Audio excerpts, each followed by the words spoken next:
The following program may contain language. Discretion is advised. Can you tell me a little something? Can you make it extraordinary? Can anybody out there tell me what it means? We only talk about the media machine. Bring me everything that you've got, and tell me everything that I'm not. Can't believe that we got through this. Now I guess we're looking back on it. Welcome back, everybody, to another episode of Looking Back on It. I'm your host, Eric Reid. I've been trying out new taglines, so I don't know. What do you think of this? Off the charts, but always in your hearts. What's that? That's Mark McGrath. You don't know Mark McGrath? Is that the what's that song? Do do do do do do. Is that Wait, guy? what? What song is that? Do do do. I don't know. Mark McGrath is Sugar Ray. Yeah. Yeah. Okay. Every morning. Yeah. Okay. I wasn't sure The what beginning song of it. Okay, I wasn't sure what song you were doing. I was like, what? Today, or this week, sorry, I'm joined by my lovely wife, Tracey. Tracey, what's up? Hi guys. Hi, guys. And we were spending all morning looking at the weather forecast for our upcoming trip to Orlando. 30 plus. 30 plus every day, pretty much, which Like is beautiful. no rain. Like heaven on a stick. I know, eh? So by the time this episode comes out, we will already be back from Orlando. But but yeah, well, we're recording right before we leave, sort of thing. And I don't know. I'm excited about Disney World. What do you think? And Orlando and stuff like that. What do you think? Very excited for Mickey. Yeah. So Disney World, and we've been to Disneyland in California before, but I heard the castle in Disney World is just like insane compared to little crappy Californias. Well, I wouldn't say crappy California's. California's is pretty nice. Yeah, but it doesn't compare. Yeah. I will say apparently the Star Wars world or whatever it is, like the Star Wars area is better in California than it is in Orlando. From what I read, I don't really know because I haven't seen both, but we didn't even really spend any time in Star Wars World while we were there, right? Because it was so busy. No, we walked through it and there were like those stormtrooper guys or whatever. They were all decked out. Yeah, but we didn't even get a chance to like ride the rides because the lines were so long there, right? Yeah, but we don't like rides. We don't fair do. point. We do Fair like point. the kiddie like teacup rides. Like It's a Small World. There's no ups and downs. It's just through and observe. Actually, speaking of Disneyland, I didn't even think about this. We ended up seeing Mark Hoppus from Blink-182 while we were there. And his family. We happened to sit down on a bench to plan out our day and like look at the map of the park, and we looked up and Tracey went, "I think that's the guy from Blink-182," and I said, "Yeah, whatever." That made my day. That definitely made my day. Yeah, that was really funny. But no, Orlando, it's gonna be fun. Yep. And Universal, I heard, is that where the Harry Potter world or whatever Yeah, is? that's where that I heard is. that's going to be pretty good, so we're doing that. And then back at Disney, The Little Mermaid, and I heard there's like an insane fireworks show like every night or every other night or something. It's probably every night. You never know with them. Yeah. But it should be fun, and not to mention my favorite part of the whole trip is maybe Cape Canaveral if we have time.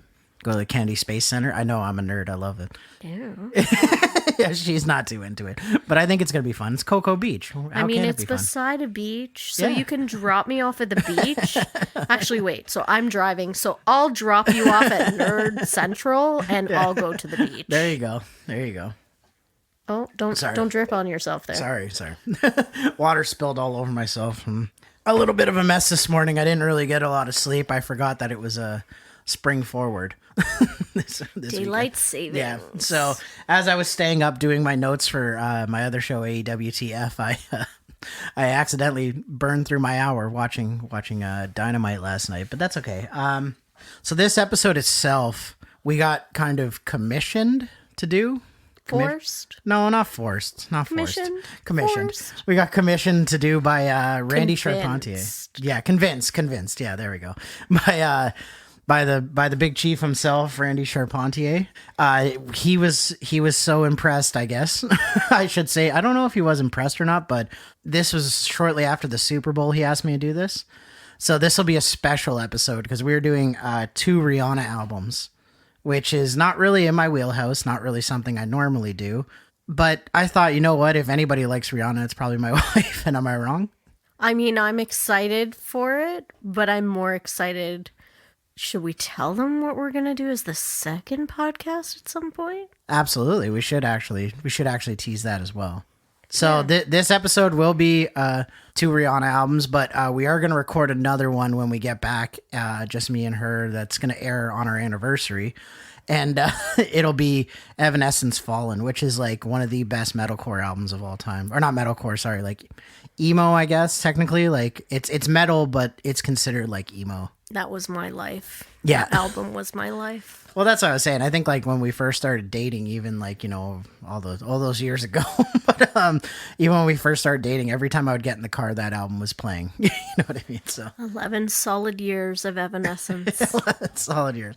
I mean, it's a great album, but let's get into what we're actually here to talk about today, and that's the 2 Rihanna albums we chose. So we couldn't really decide on like an album, like each of us, like we each had our kind of, you know, our biases, I guess, and what songs we liked. So we did finally settle on 2 albums, and I think that we can burn through them pretty well, only because a lot of those songs on that album, like you had your hits, but the songs that weren't the hits, not all of them were winners, you know what I mean? So I think that's why we kind of decided we'll just amalgamate it as if it's one album. I mean, it technically is. They are within a year of each other, and that's Rated R, which is... They are? Yeah, because what it was Good Girl Gone Bad. The other one's Good Girl Gone Bad Reloaded. And I say Reloaded because Good Girl Gone Bad came out in 2007 or something like that. 2008, I think. No, 2007. Oh, and then the original. The original Not one the came Reloaded. out. Yeah, The Reloaded was 08. Yeah, the original came out in 07, I think. And then this Reloaded version was the 3rd iteration of that album. The 3rd? Yeah, so they came out with Good Girl Gone Bad, the remixes in between those. And then they came out with Good Girl Gone Bad Reloaded, and that added 3 new songs, which was Disturbia, Take a Bow, and If I See Your Face Again, I think was the other one, the one with Maroon 5. But oh, yeah. So those songs were like, and if you think of like Rihanna, like people know Disturbia and Take a Bow. Those are pretty big songs, right? Like Take a Bow, I'm pretty sure was like #1 for like, God, like weeks and weeks and weeks at the time. Like overplayed. Yeah, it was super overplayed. And not to mention Rated R is like still my favorite album to this day. So that's kind of why I wanted to do it. But it's kind of like two different eras of Rihanna, I think. You know what I mean? Because like Rated R is more edgy and, you know, cool and stuff. And then you have Good Girl Gone Bad, which is all pop ballads and, you know. So, but it's her slow attempt at changing to the edgy. Yeah. Versus if you go even further back, then she's got those albums that were like island vibes. Yeah. Like those were my albums. Yeah. But I think we chose like a good mix because that's like a different era of Rihanna. I think it's where she became probably at her, maybe not her peak popularity because she got bigger after that, I would even say, but that was kind of like the start of, you know, pop star Rihanna, I think. Yeah, I guess. Yeah. I mean, her earlier stuff too, she was pretty... Yeah. I mean, like Ponder Replay and stuff like that, those songs are big too, right? Exactly. But, those were huge. I mean, Good Girl Gone Bad has Umbrella on, and that's like the biggest Rihanna song of all time, Yeah. right? You know, so... Oh, man. But just to give you a quick, brief history of these albums. These are the 3rd and 4th studio albums by pop superstar Rihanna. Good Girl Gone Bad Reloaded was released in June of 2008, while Rated R was released in November of 2009. So pretty much around the same time frame. And Good Girl Gone Bad Reloaded has most of her original hits like Umbrella, Don't Stop the Music, and Disturbia on it. Like those are like her, you know, I guess core hits. If you go to like her page, those will probably be on Spotify. Those will probably be the top ones on there. And Rated R had some hits of its own though, like Hard, Rude Boy, and Russian Roulette. Those songs are unbelievable. Both these albums included produced and written songs by Justin Timberlake. Timberland also did 2 songs on Good Girl Gone Bad with Timberlake, which is pretty cool. Do you know which ones? I do. I will get to them later, though. I do. Okay. We'll get to them. And also, they had some songs written by Chris Tricky Stewart. And if you don't know Chris Tricky Stewart, he did Case of the X by Maya. He wrote that song. One Time by Justin Bieber and Obsessed by Mariah Carey. So big tracks. Like he's a He's a pretty big guy. And not to mention Terrius Dream Nash, who also worked with Tricky on like a lot of stuff. He did Single Ladies by Beyonce, Holy Grail by Jay-Z and Justin Timberlake. That song's awesome. That is like, if we could just do that album, I forget what that album's called. Which one? The Jay-Z album. Is it Empire State of Mind, the first one? Or the Blueprint 3? Empire State of Mind is the one with... That's the one with Holy Grail on it, right? I don't remember. I don't know. That song's awesome though. but like Justin Timberlake kills it in that song, not to mention. But Terrius Dream Nash, he also worked on Baby by Justin Bieber. He was part of the writing staff and producing staff on that. So that's unbelievable. To talk about like big names in the industry, you know what I mean, when it comes to, you know, pop music and stuff. But both these albums received great critical reception as well as commercial success, with Good Girl Gone Bad Reloaded reaching number 7 in the Billboard Top 200 and Rated R hitting number 4 in the Billboard Top 200. So we're talking top 10 albums. Like, that's a pretty big accomplishment for the time, because that was what, 2008, 2009? It's before we started dating. It is. Not too much before we started dating, but I mean, November 09 wasn't... Couple right? years? When did we start? Oh, wait. 2012. It's like 3 years. Losing my mind and dates today. Oh, my goodness. Yeah. As well as both these albums selling over 1 million copies each, which certifies them as platinum, I'm pretty sure. I could be wrong on that, but I think it's 1 million copies as platinum, right? I think so. Yeah.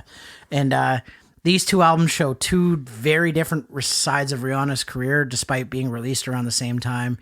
I kind of talked about this already, but Rated R kind of being considered more dark and edgy, while Good Girl Gone Bad Reloaded being about more super catchy pop ballads. These are definitely up there for both mine and Tracey's favorite Rihanna albums, I would say. I mean, not the Reloaded for me. No?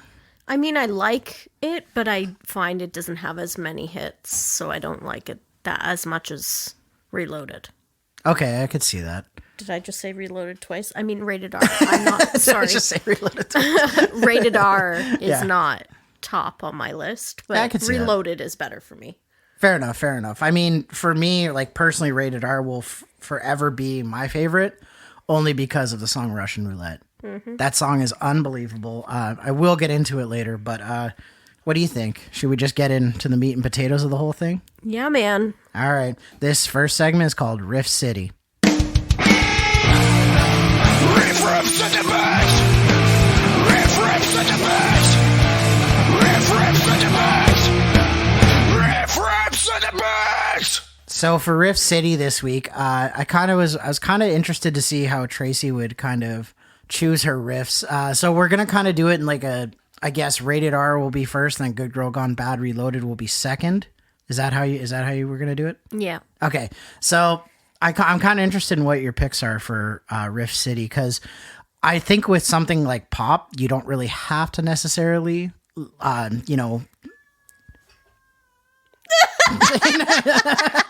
Okay. Thank you, Sebastian. I appreciate that. My cat's outside meowing, if anybody can hear that. I don't know if it'll be picked up on the audio. We'll see. But, you don't really have to limit yourself to technically a guitar riff. So I think like this will be interesting to see what you picked. But what did you think, Tracey? So for Rated R, I actually did have a guitar riff. Okay. Going against the grain. On Rated R, I picked the beginning of Russian Roulette, Okay. the guitar solo, and then going into the barrel of the gun spinning. That's kind of my favorite. And then it goes, and then she sings. Oh, you mean at the very beginning? Yeah, it before goes, she's like, take a breath. Yeah, whatever. Yeah. Yeah, that's kind of my favorite. So that would be my favorite on Rated R. Yep. And then on Good Girl Reloaded, I picked the best vocal riff from this album. I said it was a vocal riff in Umbrella. Okay. And it was the bridge where Rihanna sings the lyrics, gone and let the rain pour, I'll be all you need and more is my favorite part. And then she's holding the more. Yeah, and she holds the more at the end. Yeah. Because all I can picture when she sings this part is, maybe you remember this or don't, or maybe you've seen it or haven't. Yeah. Lip sync battle. Tom Holland doing Umbrella. And then during that part, he like the rain just starts falling and he like goes guns hot on it and Guns hot. I don't know.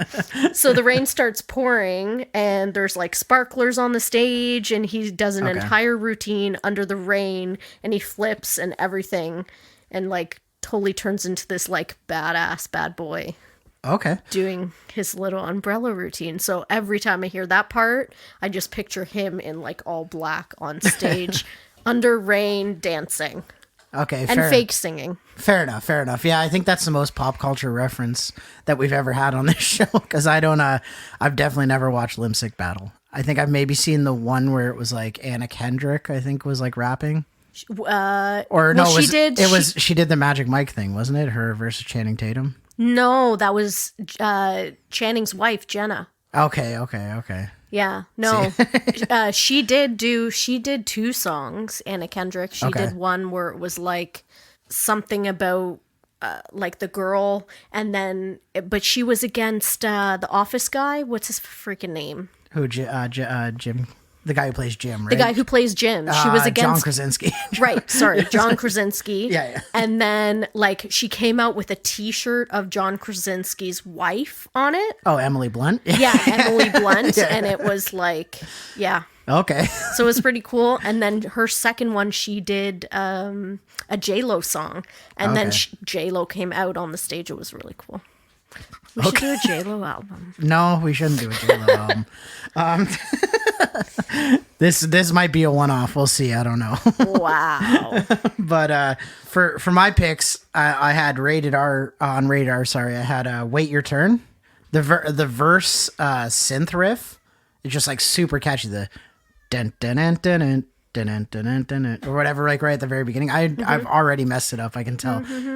Yeah, the wait is over. Yeah, the whatever that riff is that she has on the bottom of that, it's like a synth riff. That riff mixed with like the halftime bass drum and clap snare with like the do. You know what I mean? So it's just like really heavy. There's like a bunch of stuff like that, and also not to mention the addition of Rihanna's vocal melody. Like after the wait is over, I catch like a grenade. You know, like it's just such a cool part. Like just an awesome way to start the song. The the chorus on the other hand does not fit that song. No, but the verse part is so cool. Yeah, let's talk about the chorus later because I've got notes on that. Okay, all right, fair enough. And it's just her adding her own flavor and just an amazing way to, I guess, kind of start off the album because that's how it like really starts, I guess, in terms of the songs. Because it has like the Madhouse thing before that, which is like a dubstep track. But like, I don't know. I kind of like this. And for Good Girl Gone Bad Reloaded, I had to choose the most iconic riff of all time. And that's that drum riff from Umbrella to start the album.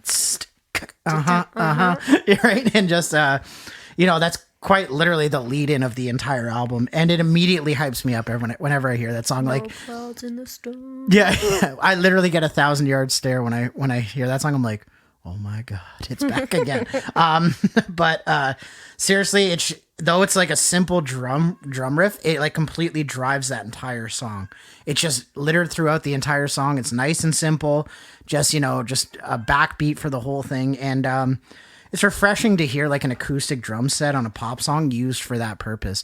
It's very rarely that you kind of get bands or like, I guess, pop artists like using, most of the time it's electronic drums, and it sounds like they used a little bit of drum triggers on it anyways, just to round it out.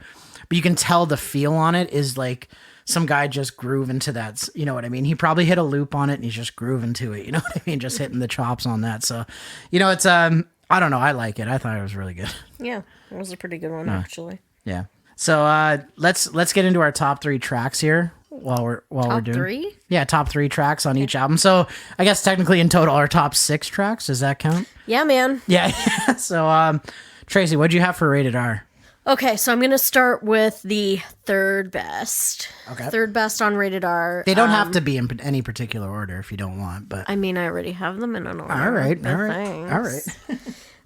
So third best track I said was Madhouse. So even though it's only the intro song and not very long, about 1.5 minutes or so, it's got a really cool vibe to start off the album and gives it like this crazy start to get you excited about the rest of the tracks. So it's kind of like this little dark. Na, na, na, na.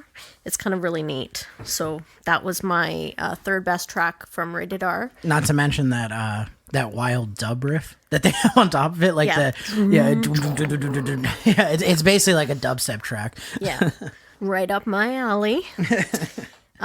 So my second best track, I have Wait Your Turn.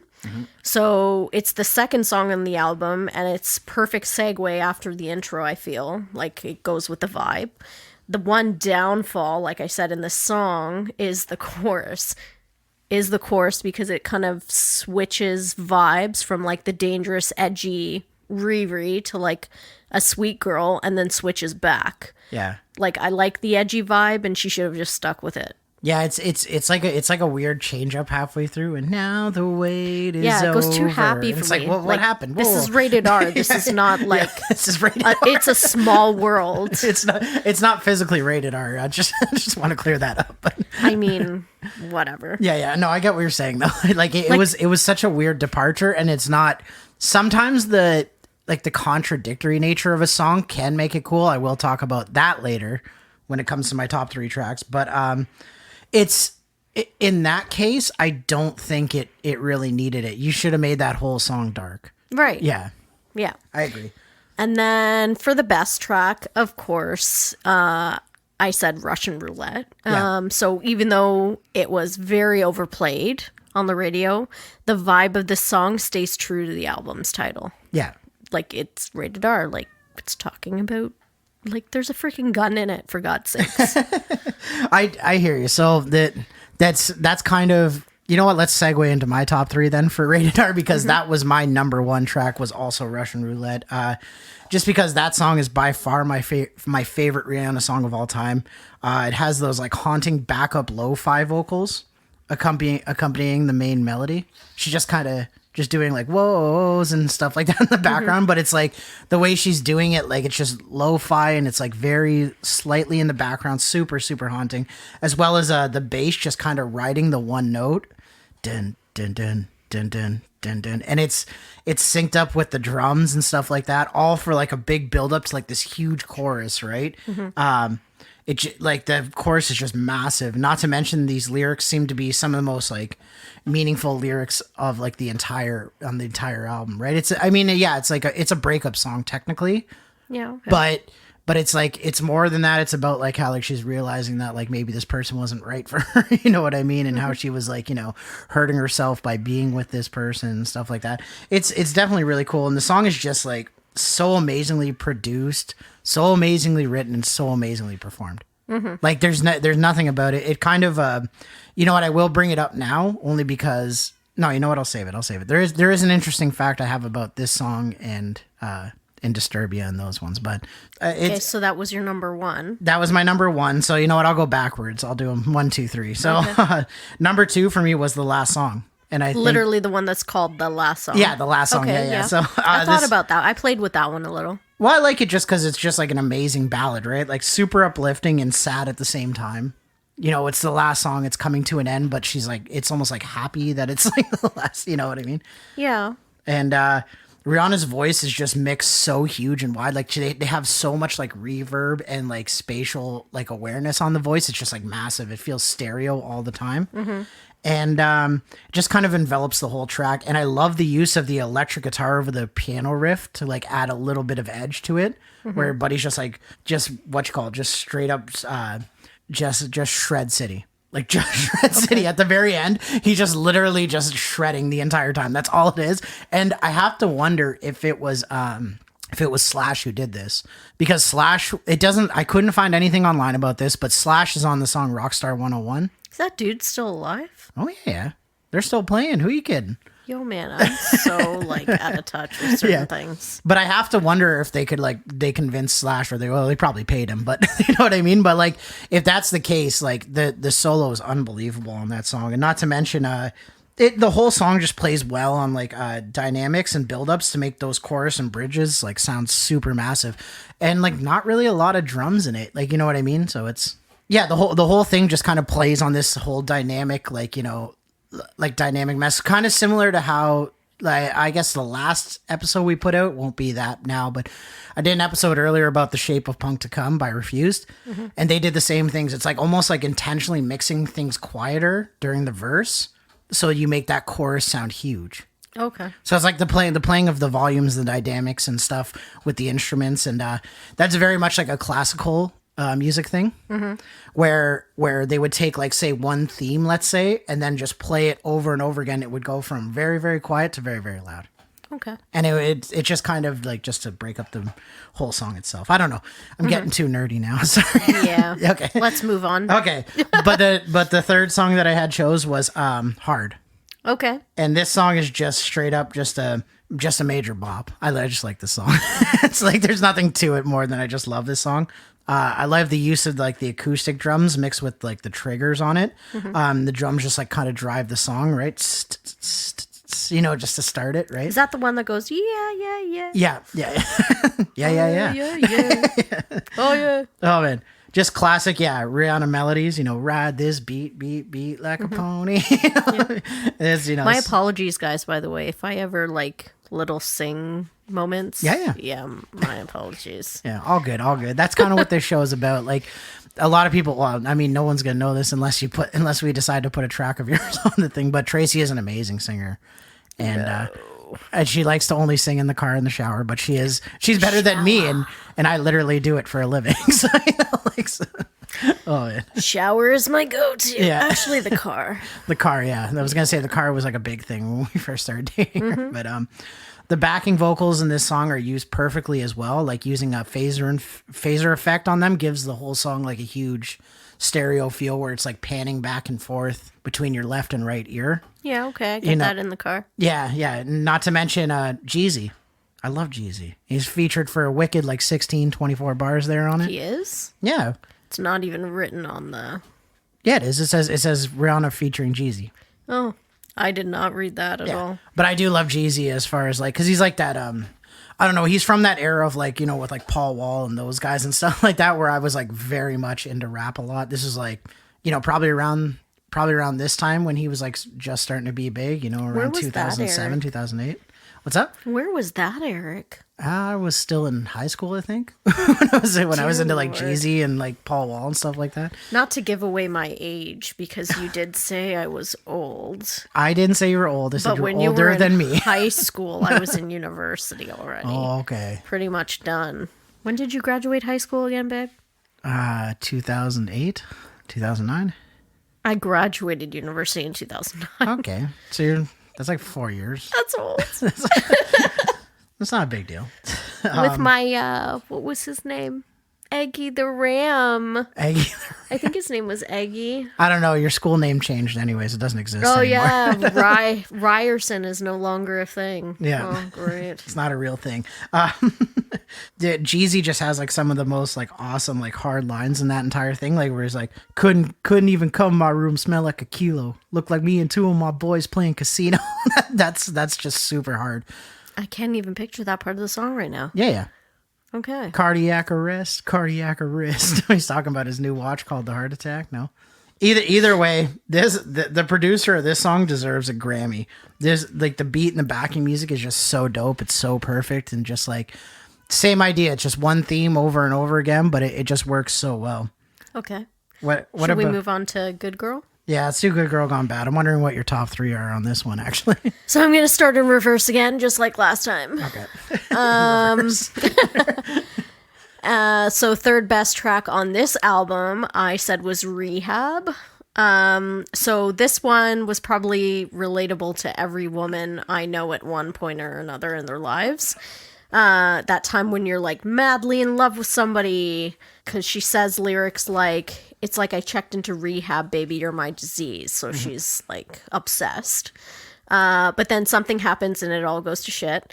And you have to move on, or as she sings, but now that I know it's not meant to be, you gotta go, I gotta wean myself off of you. So there are moments in a lot of this albums that I could relate to at different points in my life, even to this very day sometimes. So that one was kind of relatable Oh, to yeah? me. You know, all my little heartbreaks when I was in my 20s, you know, all the stupid boys I dated and whatevs. So yeah, that was my third best. Okay.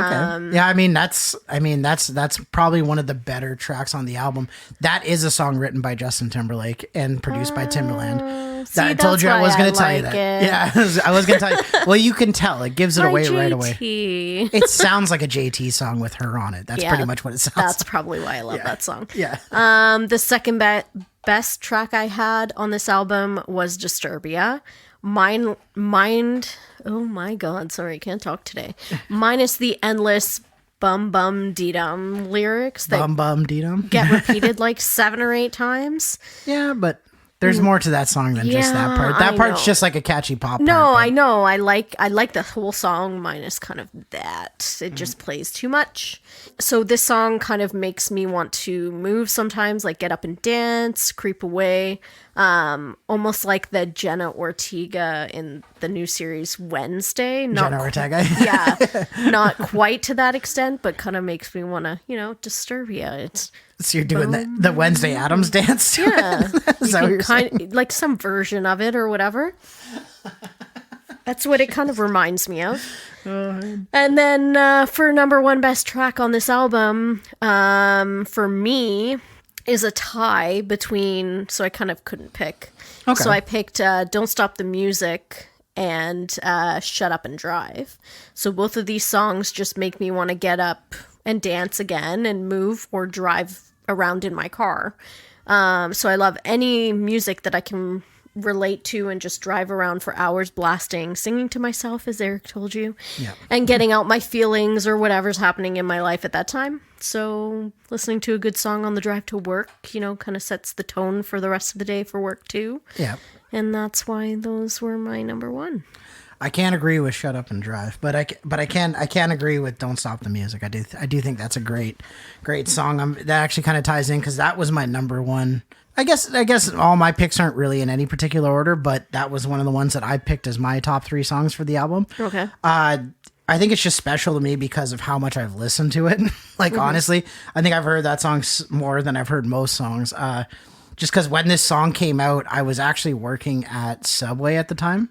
Oh, okay. And I was working there, and we used to have to listen to 92.5 every single day. Mm-hmm. And I think I would probably hear just these like super catchy radio songs. So like "Fireflies" was another one. I used to hear that song every day by Owl City, right? Like, you know what I mean? So I've heard it all too many times, and not to mention like it would just play on the radio all day, and it's a super catchy song though, and the lyrics, even though the lyrics are essentially just "get out on the dance floor," that's essentially, it can all be summed up into that one sentence, right? And it's like, but I like the use of the instrumental to make it feel like a club atmosphere. It's basically just like one long extended mix that she threw vocals over top of, which I kind of like. So like they have like, you know, they make the instrumental lo-fi and like pulled back, like you're in the bathroom at a club and you're just like on the second verse, and then it goes right back into the chorus. I wanna take you away. You know what I mean? So in the woofer, as Dane Cook would say. In the what? In the woofer. Do you remember that Dane Cook special where he's like, what happened? I went into the bathroom. I think I'm in the woofer, guys. I think I'm inside the woofer. I don't remember. Oh, okay. I don't know. It's about being at the club. I don't know. It's a good bit. Check it out. Full Circle, I think it's called. I don't know. I mean, he's a funny guy. So. Yeah. Although I have to wonder how much they had to pay Michael Jackson's estate for that song. The Mama Say, Mama Sa, Mama Musa. What was that? That's from Michael Jackson's song. That's like a really popular Michael Jackson. See, I don't like those like little quippy repeating parts. But that's what most pop music is. Yeah, but they get annoying. Like, oh my God. It's okay if you do it like 2 or 3 times, but like literally it repeats like 7 or 8 times. I'm going to have to blow your whole mind wide open then when we do Evanescence, because that's a lot of that album. I'm going to tell you right now. But it doesn't feel like that to me. I know. It's, you know what it is? When there are songs with like instruments and stuff like that, you can use the instruments to like guitar and bass and stuff. You can add like solos, or you can do, because like a song like Going Under is essentially only 2 parts, right? By Evanescence. It is. If you go and listen back to it, it's the chorus like 100,000 times. Okay, we'll have that conversation when it comes to all right. Sorry, I'm getting ahead of myself. Yeah. My other 2 songs I picked, well, one was Umbrella, which I mean, I talked about it already. It was my Rift City pick. And what else can I say? It's just, it's an iconic song. Jay-Z and Rihanna together. Mwah. Oh, Jesus. Chef's kiss. But as I said in Rift City, the drum beat just drives the song as well as Rihanna's vocal melody. To be honest, I do love the all-time low version of it, and I think that's what helps. These songs, like these Rihanna songs, they have a pop-punk version of it that I probably love a lot, and that's why I probably love these songs still. Oh my God. I don't know why, but... the bridge is just so awesome in this song, like you said earlier, when you because you picked it as your your vocal melody, right? Like you can run into my arms. Yeah. It's okay. Tom Holland, Yeah, I just love that part. That build up is so good into like a final chorus. I love that, and this is the song I think of personally when I think of Rihanna. Okay. Like it's the first song that plays in my head. I'm like, oh yeah, Umbrella, right? Yeah. It's because it was played like a lot. Yeah, on the radio. I could see that. Right? Yeah. My final choice, though, for Good Girl Gone Bad Reloaded was Disturbia. Okay. And this song is just super, super catchy. And like I said, there's always a pop punk version. The band The Cab did one on Pop Goes Punk, and it was unbelievable. Check that out. But it's just a really good song. Like the lyrics are kind of dark for how upbeat the instrumental is. So there is a version of this that she did. This is where I'm going to go into my interesting fact. This is like probably one of the only interesting facts I have about all these songs. But in 2007 or 2008, she did an AOL sessions, like live at AOL. The AOL used to do all these like crazy like concert series. Like they had like Miley Cyrus and, Linkin Park and My Chemical Romance. And AOL. yeah, AOL had What is AOL? like America Online. As in like AOL and used to be the dial-up guy and the little guy running across the screen? Yep. Guys, that's how old I am. I had dial-up at one point. Yeah. But they, I don't know how old you think my audience is, but they're probably older than you. I don't know. Okay. I really don't know. It depends. Yeah. Yeah, everybody remember dial-up? I'm Yeah. one of those. I'm an 80s baby. I'm cool. Oh, man. But, yeah, no, the AOL sessions used to be like this thing where they would get bands to come in. They would kind of just do like 4 or 5 songs or whatever. And they would have interviews with them. And they had Rihanna on. And she did Disturbia, but it was like an acoustic version of Disturbia. I don't know if I'd like that. You would, because it's actually dark. It doesn't have it has the bum bum beat 'em parts and stuff like that. But it was, I don't know how to explain it. It was just like so dark. And it was like, this fits the mood of the song. I guess we'll have to listen to it later. Yeah, I'll show you it later. But she also does Hard, and she also does Umbrella, and she does it with full band, which is cool. So like she has an actual drummer and stuff like that. And she's wearing the cover art of Rated R. She's more like their hair pulled down. It's very strange. But either way, I enjoy the juxtaposition of those like contradictory themes where it's like upbeat upbeats. I guess music mixed with like dark lyrics. So I kind of like that. It makes it like a little bit different. And this is like a great example of how it's done in a good way. And kind of sounds like a weird Halloween track though. Disturbia? Yeah. I told you. That's why I think of Jenna Ortega and doing my own kind of version of it. But like the pre-chorus part's like amazing. And it's a thief in the night to come and grab you. Yeah. It could lose. But like those lyrics themselves. You can't lose the You can lose the bum bum beat bum bum beat bum. Yeah, but the whole lyrics, it can creep up inside you and consume you. A disease of the mind, it can control you. It's too close for comfort. Those are just great lyrics. Period. Yeah. It has a theme. Was this the JT album? I can't remember now. Well, JT was on both albums. He wrote songs on both albums. But, yeah. Yeah, but the very haunting lyrics, and not to mention the melody, super haunting, right? And just amazing, just an amazing all-around song, honestly. Yeah, I agree. Yeah. Yeah. Yeah. Yeah, the maple kind. The maple kind. I mean, there's not really much to say about these songs. Like they're great songs in terms of like their cultural relevance for the time. They were very, very cool at the time. Like, I mean, not for me. I was so edgy and different. But You were. I had a mohawk, guys. No, I'm just kidding. And I Guys, played I'm in a rolling hardcore my eyes punk right now. Oh my god. But I don't know. I think always that like that AOL Sessions video is kind of what got me into like all these songs, and like was like, you know, I heard them every day, obviously on the radio. There was no escaping it. It was like a kind of a weird time in history where it's like, yep, you're turning on 92.5 and you're hearing Rihanna every single day. Maybe probably 3 Rihanna songs an hour. You know what I mean? So I mean, when I first met you, you were a little edgy because you were in Hazardous Waste. yep. And I remember going to that concert you did in Toronto in some random person's house or whatever it was. It was a building. It wasn't a house. Building house. It looked like a house. And It some was like an random abandoned building. abandoned building. My apologies. And some random girl sniffed my hair, and I had to hide behind a pillar in order to not go into the mosh pit. That was fun. Yeah, I miss those shows. Siesta Nouveau. That was like the Oh best my place in the God. world. I miss that. And shout out to Lynn for having all those shows. She was the one who sniffed your hair. She was such a nice lady. Okay. Yeah, Great. she is such a Thanks, nice lady. Lynn. She Yeah, is so It nice. was Herbal Essences, just in case you're wondering. I haven't heard from her in a while, but I did catch up with a guy at a show that I played at Bovine that said that he still goes to like the gym with her. Oh, Yeah, it was very strange. He's like, yeah, she's in my Zumba class or something. I'm like, what? Zumba. or something, or it's like spin does class Zumba? or spin class or something. Oh yeah, she was like very like healthy. No, She was- I know, she was, but a like vegan and she stuff, was and- like a. What? She seemed like an edgy chick. Yeah, but like, I mean, working out is working out, right? Like, I guess. like the gym is the Zumba? gym, right? Yeah, let's just move into our last segment here, or second last segment here, and let's go to over under.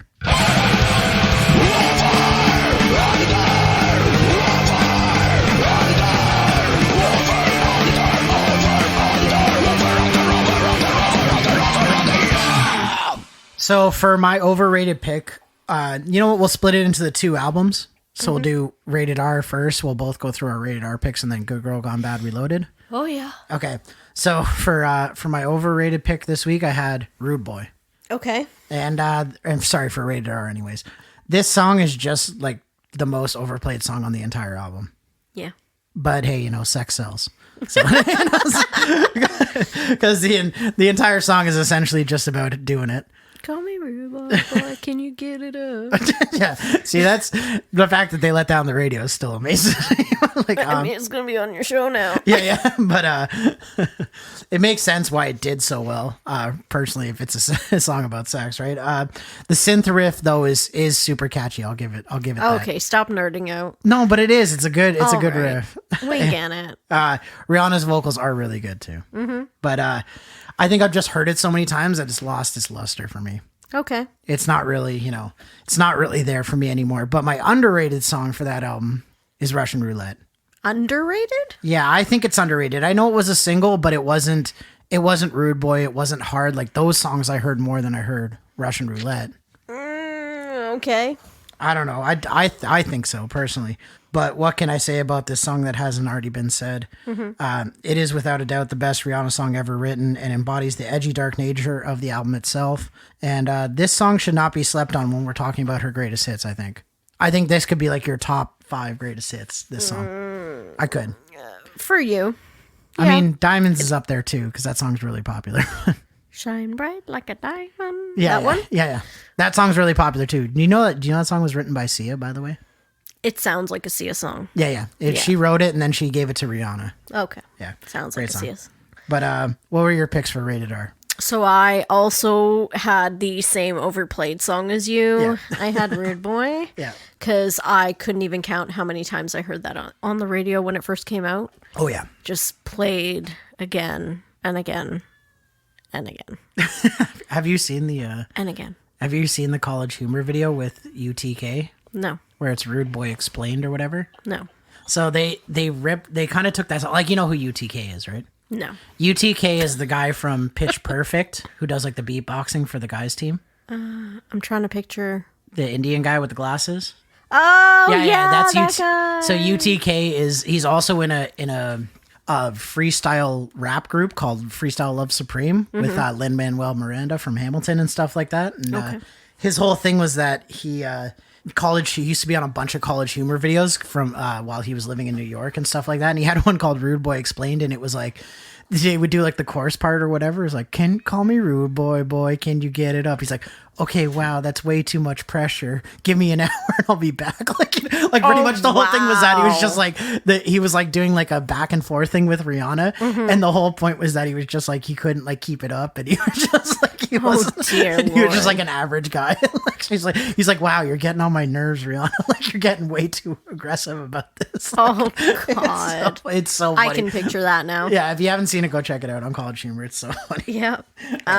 So that was my overplayed, obviously. And then my most underrated song from Rated R, I said is the last song. Okay, yeah, I could see that. Because it's kind of a slow, sad, about wasting love disappearing, and this sad song being the last song you'll ever hear. It's quite a different vibe than I expected on an album called Rated R. And if you ever got your heart broken or just feel sad like someone is ending, or I don't even know what I'm saying here, this song will definitely fit that mood. Like if you're ever, heartbroken or whatever. Yeah. And that's why I say, if you're say. ever, depressed, You're I guess a it sad kind of boy. fits that mood. So I think it's underrated because to be honest, I didn't even know this song until we started listening to the albums. Like, I don't even think I heard it on the radio once. I don't think it ever was one of the singles. I think it was just on the album. But and to be honest, this is kind of why I like doing albums that I haven't really listened to as much growing up. Because literally, like I can talk about albums I love all the time, but this is an album. I probably only really heard every single song on it when I decided to do research for it. Yeah, me too. Yeah, like I knew of some of them. I had heard some of them before, but not all of them. No, I think I really knew 3 really well. And then the rest of them, I was like, okay, like this is kind of cool. And I listened to it a couple times. But I think out of all the songs, like that one's probably the most it's not a bad song. No, it's a good song. It's a really underrated, good song. So should we move on to Good Girl Gone Bad picks or? Yeah, let's do that.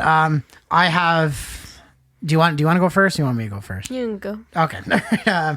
So for mine, for the overrated song is "Shut Up and Drive," and the reason I chose this is a big F you. Okay, come on. Watch your language. Watch your profanity. I did. I said F. I didn't say the actual F off, word. Marks. F off, you Marks. No. Okay. The reason I chose this as the most overrated song on the album is because I think I've heard it more than any other Rihanna song ever. I haven't. See, it was one of those songs that was playing a lot. Like I always remember that song because it used to play on Much Music a lot. It was that song and Ponder Replay. They used to play the videos for those a lot. I don't remember them playing this one. Yeah, I don't know. It's just someone. Okay. It's one that's stuck in my head. All right. And the songs was one of the singles on the album that was just like super overplayed. Like all of them. I mean, they were kind of all overplayed, but I don't know. It just never had the same appeal as the other songs. Okay. To me. I don't know why. But and it seems to shoehorn that like fake electric guitar in to give it edge. Okay. Which is not. It's not for that song. That song should have been just a pop song. I think it would have been fine. I like that song. I know, but it's definitely not the best single.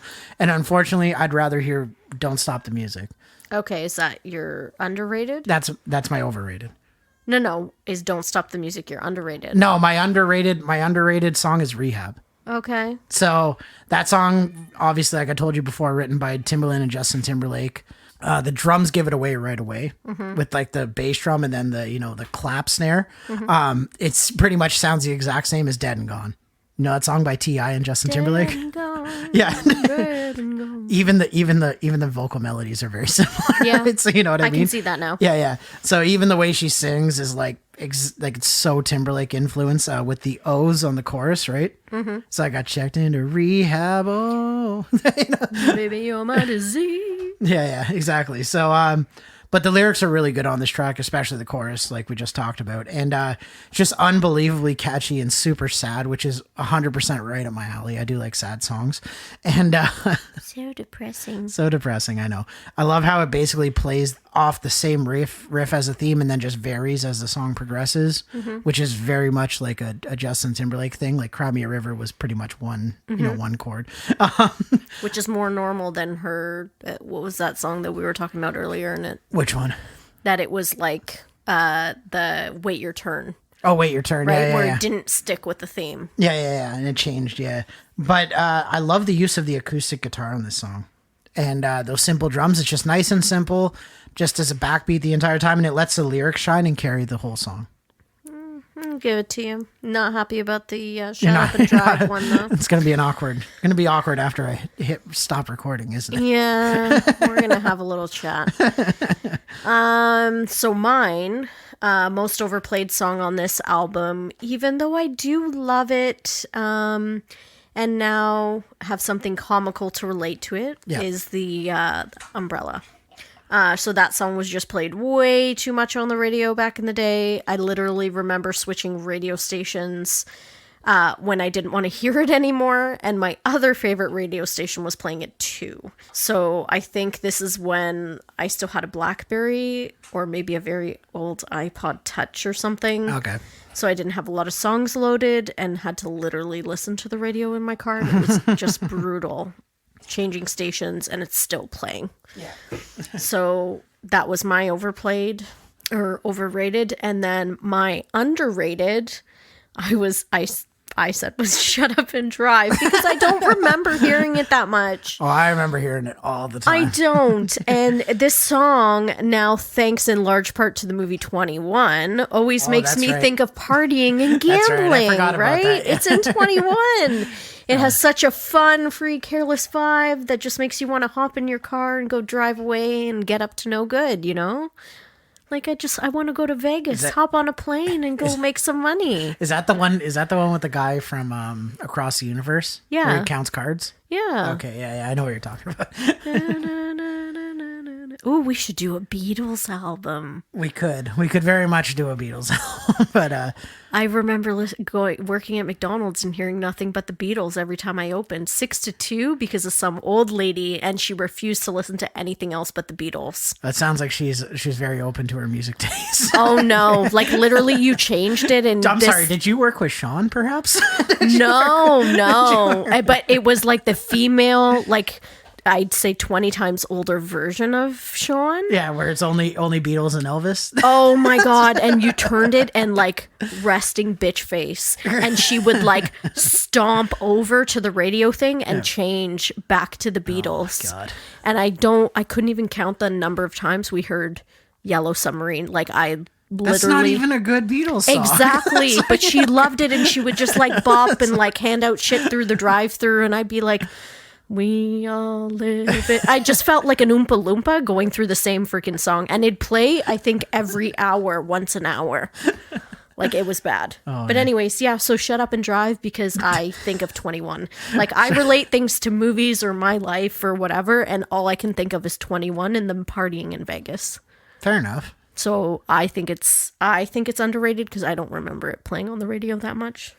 Anyways, that was my choice. Okay, well, sorry we had contradictory picks there. Did not see that coming. Yeah. But what do you say we just I think we've kind of exhausted these albums as much as we can. Why don't we just roll into our final thoughts? Okay.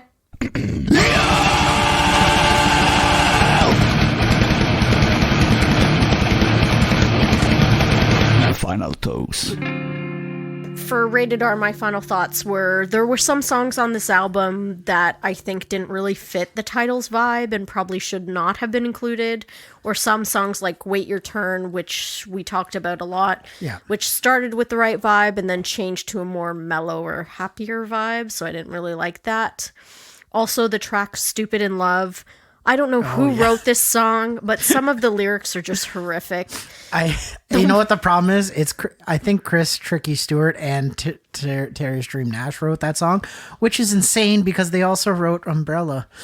I don't get what happened to that song. The worst line I think from this song is, I may be dumb, but I'm not stupid. I mean, dumb and stupid essentially are the same things. So I was kind of puzzled by this one. So, okay, whatever. And then overall, I think that although there are some great hits on this album and her attempt at an edgier vibe was there, this was not her best album. I can think of other albums from my earlier 20s that were way better than this one without the edgy vibe. So that was kind of my take on Rated R. I had a little bit of a different take on that. Okay. So, I mean, while this album may not be the best Rihanna album, I think it paved the foundation for what would be the new era of her career, with like a little bit more like edgy, like in your face, you know, not as like I'm a pop star, I'm an icon, Rihanna. I guess, but isn't she still doing the old stuff? Like, didn't she just do the old stuff on the Super Bowl? Yeah, but it I'm was saying, mostly old stuff. It wasn't this stuff. well, she did Rude Boy. Yeah, but Rude Boy isn't really that edgy. It's just kind of sexual. Yeah, no, but it's like it's more about like her being like provocative and like in your face and like I'm the shit. I'm Yeah, but that Rihanna. fits the Good Girl Gone Bad. That doesn't fit the Rated R. Not necessarily. I don't know. I think the whole album itself deals with more edgy themes and has an overall darker tone than her previous albums. Okay. So I think it's kind of that, but it's only by far my favorite Rihanna album, only because of my underrated pick. Okay. So I love Russian Roulette. That's a song that I always have in rotation.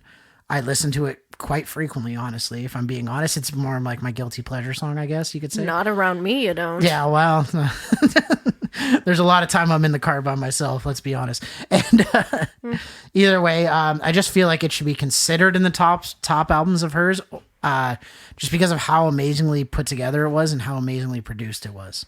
I think, personally. Okay. That's one man's opinion. Okay, fair enough. Anyways, for Good Girl Gone Bad Reloaded. Yeah. So this album, I thought, has way more hits than Rated R, in my personal opinion. Yeah. Rated R maybe had 3 popular songs, whereas this album has at least 8 I can think of. Mm-hmm. Umbrella, Don't Stop the Music, Shut Up and Drive, Hate That I Love You, Rehab, Good Girl Gone Bad, Disturbia, and Take a Bow. So like 8 right there compared to the 3 that's on Rated R. Okay. Also, I believe she has more artist collaborations on this album than Rated R, because there's Maroon 5, Justin Timberlake on If I Never See Your Face, Neo on Hate That I Love You, Jay-Z on like actually singing with them, Jay-Z on Umbrella, and then like you said, the collabs Timberlake and Timberland and Timberlake were both doing vocals on that album too. Okay, so there you go. And then this album was definitely a higher favorite for me than Rated R, and maybe the most favorite if you don't include her earlier stuff, which had totally a different vibe than these albums, back to her Island days when she was first starting out. And this album definitely has some songs that shaped the person I was in my early 20s, where I used to just cruise to Niagara with my friends, blasting this album, literally shutting up and driving, and then hitting up the casino or the falls when we got there. Also, Don't Stop the Music was one of our go-to clubbing songs with my girlfriends back in the day. Yeah, so this was kind of more an album for me versus Rated R. Isn't that Mike and Dave Need Wedding Dates? This What? is my song when Anna Kendrick's all drunk and she's dancing on the table. Yeah. It's 2022. I guess. It's 2018. I should be able to shake my shit to Riri. Yeah. Right? She loved Reid. Yeah, it's Shut Up and Drive, right? Or is it Don't Stop the Music should this play? I can't remember. Probably Don't Stop the Music. Oh, man. Sorry. That just played in my head when you're like, I should be able to shake my shit to Riri. Yeah, she should. Oh, my God. I mean, she got dumb. No, wait, that's... Yeah, she gets dumped in that movie. She gets left at the Oh, altar. right. Left at the altar. That is that movie. Yeah. Oh, man. But for me, I don't know. Final thoughts on Good Girl Gone Bad Reloaded. This album will probably be considered one of her best albums by critics and, commercial success alone. I don't know if I agree with that statement, but it can't be understated how many hits are on this album. I mean, there's at least 4 or 5 songs on the album that pretty much most people know. No, there's 8. No, that most people know. Like if we're talking, Take a Bow was really popular. That one went, platinum just alone on that single. Mm-hmm. Take a Bow, Disturbia, Umbrella. Take a Bow, Disturbia, Umbrella, and like Don't Stop the Music, let's say. most people know those songs. Most people know songs that are in movies too. So like Shut Up and Drive was in 21, like I Okay, said. okay. So like Stop I'm just saying talking there's about 8. 21. Stop. I love that movie. I want to learn how to count cards. Oh my God. Join us next week for our 21 review. This is going to turn from a music podcast to a movie podcast real fast. Yeah, exactly. But it's definitely a great album in terms of its songwriting and producing. But unfortunately, out of the two, Rated R will still beat it, in my opinion. The album was very ballad motivated and more pop sounding. And I think Rihanna can really shine when she has darker songs. I think the darker songs, because hence why I chose this version of the album rather than Good Girl Gone Bad original, because the addition of Disturbia, that's such a dark song. It's not backing music wise, but the lyrics themselves are very dark. Mm-hmm. And I think that's one of her best songs on this entire album. Regardless, the album, this album received amazing success commercially and critically. And I'm just a guy who reviews podcasts, so what the hell do I know? Exactly. One man's opinion. So, still has songs I will revisit if they show up on a Spotify playlist. I'm not adding them, but they might be there. Oh my God. So, and definitely not Shut Up and Drive. Wow. I'm going to shut up and turn the song. That's what I'm going to do. We're definitely going to have a chat after this. All good. I think that's about it for this album. I think we've covered all we can cover. What do you think? For these 2 albums. Yeah, for these 2 albums. I didn't think we could smush 2 into one, but we did. Yes, we can. I mean, there would have been nothing to talk about if it was just Rated R, because I really don't like that as much as I like Reloaded. But yeah. Yeah, I hear you. All right, what do you say we get into our thank yous then? Sure. Tracy, you got anybody or anything you like to thank? Well, I guess thanks for having me on the podcast. Oh, no problem. And thanks to our neighbor Randy for suggesting such a great podcast. Yes, thank you, Randy. Roping me into this. I normally just like sitting and listening to it on Spotify. Maybe not listening to myself, which is now going to be kind of weird, but whatever. I'd like to thank my beautiful kitten who's, scratching at the door and just wants to come in and put his 2 cents in, but he can't. Yeah. Because he'll eat every cord in this room. And thanks everybody for listening. And if you want to follow me on anything, actually you can. I do play and sometimes stream. Oh my God, Fortnite. Pretty much just Fortnite. Obsessed, love. Oh, I couldn't even tell you. It's pretty sad that I'm 30 plus and playing Fortnite, but it's freaking awesome. So I do stream. My gamer tag is... You can. I'll put the link for the description below. But your Twitch channel is twitch.tv/ETA1985. Thank 1985. you. Yes, 1985, which is nothing to do with my birth year. We'll just go with that. But yeah, so follow me on Twitch and watch me get creamed by 12-year-olds and 6-year-olds and my baby cousins and all those people. Yeah. Or watch me cream 7-year-olds. But yeah, so that's where you can kind of find and follow me. I do have an Instagram, don't know what it is, but yeah. All good. We'll put links. We'll get links in descriptions. There's if you like crazy cat people, you can follow me. I put a lot of cat stuff up. So yeah. Yeah, pretty much. Yeah, cats and Fortnite. That is my life. Oh man. Yeah, and if you want to give me a follow on Twitch, I'm at twitch.tv/ERK90, where I'll be playing a crappy game that no one cares about anymore, like GoldenEye, stuff that hasn't been popular in 15 years, essentially. You said that exact same line on your first podcast, but you said Fortnite, and I remember, and they gave you poopy because then you brought up me and my age, and yeah, you're going to be in trouble for that comment. Okay, all right. Either way. But thank you very much for coming on. Thanks for having me. Thank you again, Randy, for this wonderful suggestion. Yeah. And thanks. If you're not subscribed to the Patreon yet, what are you doing? Patreon.com/SNME Radio. It's only $1 a week. You get a litany of amazing shows. I went through a few last week and the week before. Definitely check it out, though, if you want to check out some awesome wrestling content, some awesome pop culture content. We're getting new shows every week, it seems like. So, definitely come check it out. And I guess, until next time, peace out. I guess.